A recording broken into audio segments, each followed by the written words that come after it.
Syabat Shalom Bapak Ibu Saudara-saudari yang dikasihi di dalam Tuhan.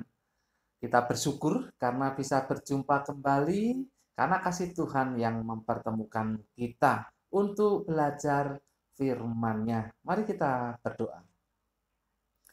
Bapa, dalam nama Tuhan Yesus, sebagai umat-Mu kami membutuhkan firman-Mu untuk kehidupan kami sehari-hari. Oleh sebab itu, pada saat ini kami ingin belajar firman-Mu, supaya kami memahaminya dan menjadikan dasar di dalam kehidupan kami sehari-hari. Kami berdoa kiranya Roh Kudus menolong kami, supaya kami bisa memahami kebenaran firman-Mu itu ya Bapa. Dalam nama Tuhan Yesus, kami berdoa. Amin. Bapak Ibu Saudara-saudari yang dikasihi dalam Tuhan, hari ini Sabtu 3 Juli 2021 kita akan belajar dari 1 Samuel pasal 3 ayat yang ke-10. 1 Samuel pasal yang ketiga ayat yang ke-10. Judulnya adalah Berbicaralah sebab hambamu ini mendengar. Berbicaralah sebab hambamu ini mendengar. Bapak Ibu, saudara-saudari yang dikasihi dalam Tuhan, sengaja judulnya kita ambil dari sebagian kalimat yang ada di ayat yang akan kita pelajari, yaitu 1 Samuel pasal 3 ayat yang ke-10. Kita baca ayatnya. Lalu datanglah Tuhan, berdiri di sana dan memanggil seperti yang sudah-sudah. Samuel, Samuel. Dan Samuel menjawab, berbicaralah, sebab hambamu ini mendengar. Bapak Ibu, jelas sekali bahwa ini merupakan pengalaman Samuel. Dan pengalaman ini terjadi ketika dia masih muda. Kalau kita perhatikan itu di ayat yang pertama disebut itu ya. Samuel yang muda itu menjadi pelayan Tuhan di bawah pengawasan Eli. Yang muda itu. Kata muda di dalam bahasa Ibrani dipakai kata na'ar. Na'ar. Itu sebetulnya pengertiannya agak luas ya. Yaitu umur antara bayi sampai dengan remaja. Itu na'ar. Jadi usia bayi sampai dengan remaja. Jadi Bapak Ibu bisa membayangkan ya kondisi Samuel ketika mendengar suara Tuhan ini. Ya, dari bayi sampai dengan remaja. Bapak Ibu, ada dua hal yang akan saya jelaskan sesuai dengan kebenaran firman Tuhan yang akan kita pelajari ini. Yang pertama, sebelumnya ada yang menghalangi untuk Samuel bisa memahami suara Tuhan. Perhatikan nih. Sebelumnya ada hal yang menghalangi untuk Samuel bisa memahami suara Tuhan. Bapak Ibu saudara-saudari yang dikasihi dalam Tuhan, 3 kali Samuel tidak memahami suara Tuhan. 3 kali. Mari perhatikan ayat 4-6 dan 8. Demikian. Lalu Tuhan memanggil, Samuel, Samuel. Dan ia menjawab, ya Bapak. Lalu berlarilah ia kepada Eli, serta katanya, ya Bapak, bukankah Bapak memanggil aku? Tetapi Eli berkata, aku tidak memanggil, tidurlah kembali. Lalu pergilah ia tidur. Itu yang pertama. Kemudian kita lihat, dan Tuhan memanggil Samuel sekali lagi. Samuel pun bangunlah, lalu pergi mendapatkan Eli, serta berkata, ya Bapak, bukankah Bapak memanggil aku? Tetapi Eli berkata, aku tidak memanggil anakku, tidurlah kembali. Kemudian ayat yang ke-8. Dan Tuhan memanggil Samuel sekali lagi untuk ketiga kalinya. Ia pun bangunlah, lalu pergi mendapatkan Eli serta katanya, ya Bapak, bukankah Bapak memanggil aku? Lalu mengertilah Eli bahwa Tuhanlah yang memanggil anak itu. Jadi sampai 3 kali Tuhan memanggil Samuel tetapi tidak memahami bahwa itulah suara Tuhan. Mengapa? Mengapa tidak memahami? Kuncinya ada ayat 7. Perhatikan. Samuel belum mengenal Tuhan. Firman Tuhan belum pernah dinyatakan kepadanya. Samuel belum mengenal Tuhan. Nah, waktu diserahkan oleh orang tuanya kepada Eli, kemudian dididik, kan sudah disape tentunya sudah 2 tahun ke atas ya, kemudian dididik sampai dengan ini kemungkinan ya hampir remaja ya, sudah cukup ya, sudah cukup bisa dengar, mengerti gitu ya. Apakah dia tidak tahu bahwa Eli itu menyembah Tuhan? Saya rasa kalau hidupnya sehari-hari bersama Eli ya tahu ya, tahu. Hanya ini masalahnya adalah bahwa Samuel tidak mengenal itu belum mengalami. Belum mengalami. Karena kata mengenal dipakai kata yada, itu pengalaman. Jadi Samuel belum mengalami Tuhan istilahnya begitu ya. Belum mengalami Tuhan. Jadi dia tidak mengenal Tuhan sebagai pribadi yang memberikan wahyu khusus untuk menyatakan kehendaknya. Jadi kita tahu di dalam perjanjian lama bagaimana Tuhan menyatakan kehendaknya dengan memberikan wahyu khusus kan kepada hamba-hambanya. Bahkan kita kenal yang namanya Musa kan, kita tahu sendiri berbicara dengan Tuhan. Nah, Samuel belum mengenal seperti itu.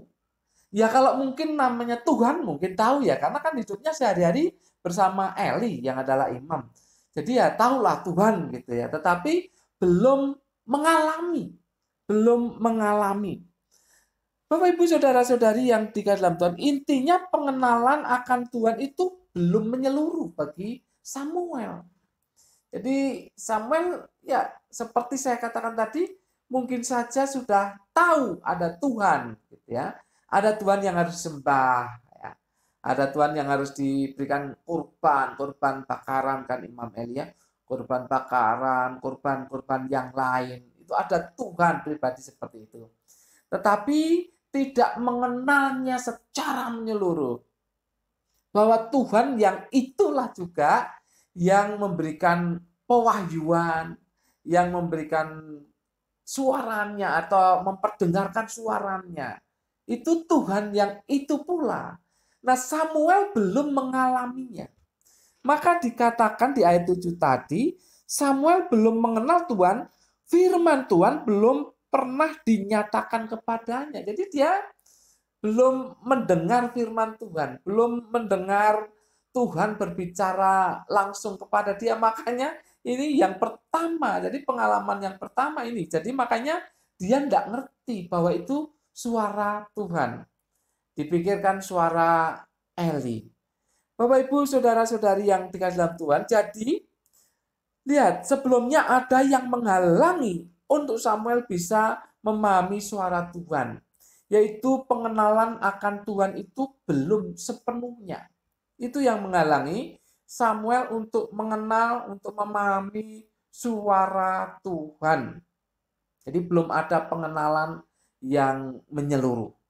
Kemudian yang kedua, sesuai dengan ayat yang ke-10 ini, ada kesediaan atau kerelaan mendengar suara Tuhan.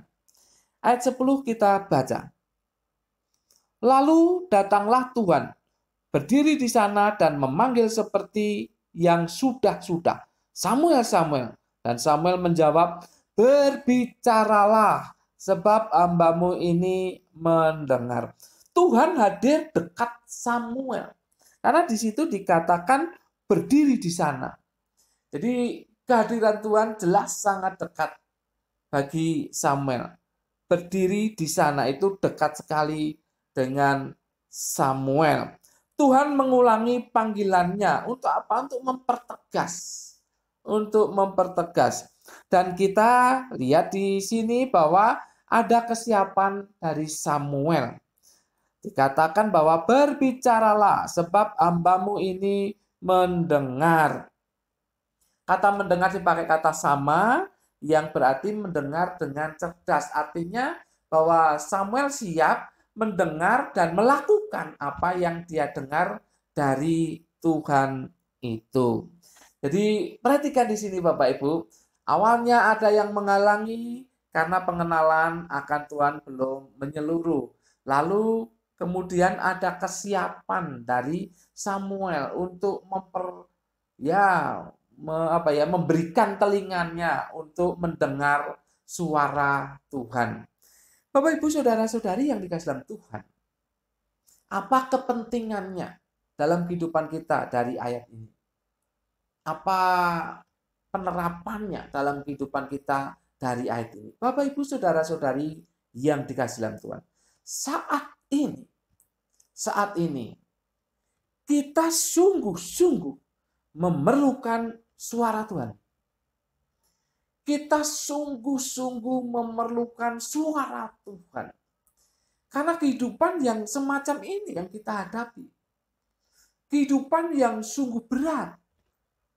Kehidupan yang bisa membingungkan.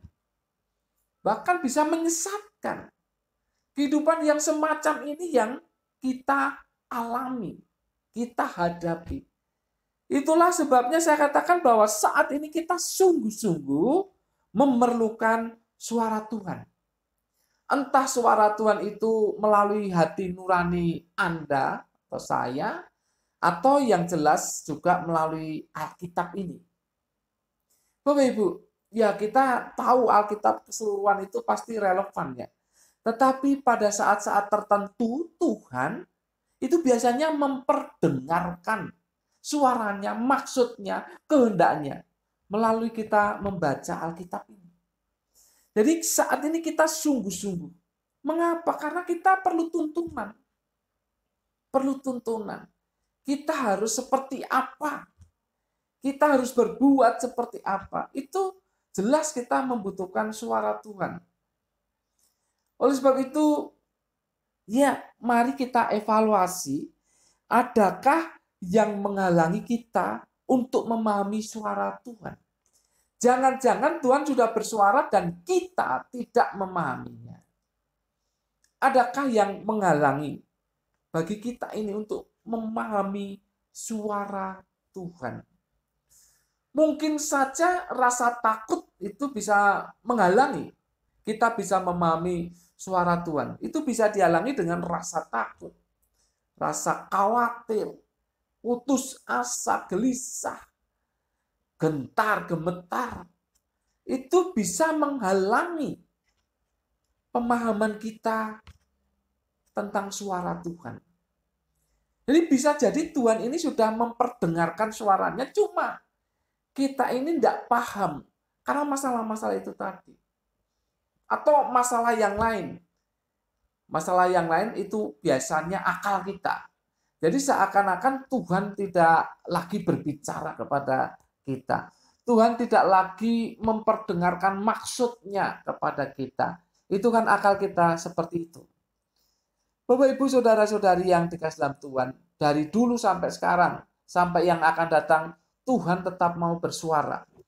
Bisa saya katakan tadi melalui hati nurani, bisa melalui Alkitab ini. Oleh sebab itu mari kita evaluasi. Jangan-jangan ada sesuatu yang menghalangi untuk kita bisa memahami suara Tuhan. Siapa tahu sebetulnya Tuhan sudah berbicara, sudah memperdengarkan suaranya, maksudnya, kehendaknya kepada kita. Tapi kita terhalang. Terhalang oleh karena tadi takut, khawatir, gelisah, gemetar, gentar, putus asa, stres, depresi, kebingungan, masalah-masalah yang ada. Bisa jadi itu menghalangi. Oleh sebab itu, ya kita harus evaluasi. Kalau ada itu, ya kita mulai sedikit demi sedikit singkirkan. Supaya kita bisa mendengar suara Tuhan dan memahaminya. Yang ketiga, kita harus rela, siap untuk membuka telinga, untuk membuka hati, mendengarkan suara Tuhan. Bapak Ibu, tak jarang ya suara Tuhan diperdengarkan melalui khotbah-khotbah. Bisa jadi seperti itu. Tapi ya bisa jadi melalui yang lain. Bapak Ibu saudara-saudari yang dikasihi dalam Tuhan, ketika kita menjadi orang yang rela, menjadi orang yang sedia untuk mendengarkan suara Tuhan, maka Tuhan akan berbicara kepada kita. Bahkan kadang-kadang Tuhan berbicara melalui kejadian-kejadian alam, melalui peristiwa-peristiwa. Kadang Tuhan berbicara melalui itu. Tapi karena kita tidak peka atau ada sesuatu yang menghalangi diri kita untuk memahami bahwa itu suara Tuhan.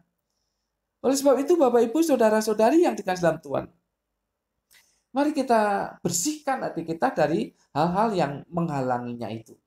Mari kita bersihkan pikiran kita dari hal-hal yang menghalanginya itu. Dan diri kita ini kita bersihkan dari hal-hal yang menghalangi untuk kita bisa memahami suara Tuhan. Sekali lagi kita sangat membutuhkan. Bapak Ibu, baik hidup secara pribadi maupun keluarga maupun masyarakat itu sangat-sangat membutuhkan suara Tuhan. Karena itu yang akan menuntun kita untuk berjalan ke jalan-jalan yang benar, yang tepat, yang tidak menjerumuskan kita. Mari kita katakan, berbicaralah Tuhan, sebab hamba-Mu ini mendengar. Dengan kerelaan seperti itu, maka Tuhan akan memperdengarkan suaranya kepada Anda dan saya. Melalui apa itu terserah Tuhan. Tetapi rajin-rajinlah membaca Alkitab. Karena Tuhan kebanyakan memperdengarkan suaranya, maksudnya pada saat-saat tertentu melalui pembacaan Alkitab. Mari kita baca, kita renungkan, dan sungguh-sungguh kita meminta Roh Kudus untuk bisa memahaminya. Bapak Ibu, sekali lagi katakan, berbicaralah Tuhan sebab hamba-Mu ini mendengar. Amin. Mari kita berdoa. Bapak, terima kasih untuk firman-Mu, kami sudah belajar. Kami bersyukur dan berterima kasih untuk Roh Kudus yang menolong kami. Kami juga berdoa kiranya Roh Kudus terus menolong kami untuk merenungkan firman ini dan melakukannya. Dalam nama Tuhan Yesus, kami berdoa dan mengucap syukur. Semua yang percaya katakan, amin. Tuhan memberkati Bapak, Ibu, Saudara-saudari senantiasa